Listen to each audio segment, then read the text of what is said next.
as more and more manufacturers move towards smart factories and invest more in technology, one of the key questions is, what impact will that have on the workforce? And does your existing workforce have the required skills to make that factory of the future a success? So one of the big concerns is often that this robot revolution will result in mass redundancies and high unemployment.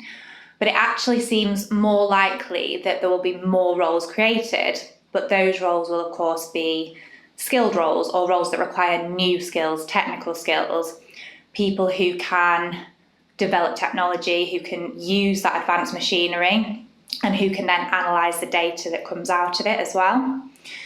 So what can you do to ensure that your workforce is prepared for that? Because a recent study of the Confederation of British Industry indicated that 9 out of 10 employees would need to reskill by the year 2030. So what can you do to plan and prepare for that?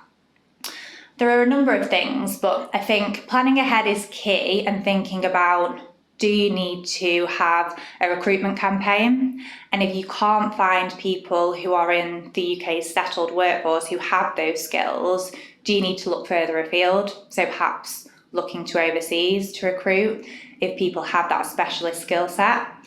And if so, do you therefore have a sponsor licence in place? Are you familiar with the UK's immigration requirements? You can also think about apprenticeships and other training programmes that might be available, so that you are training people up in-house so they've got the specialist knowledge of whatever equipment and machinery you are using for your business. And then what about the existing workforce? Do you need to change roles? Do you need to offer them new training to get them up to speed?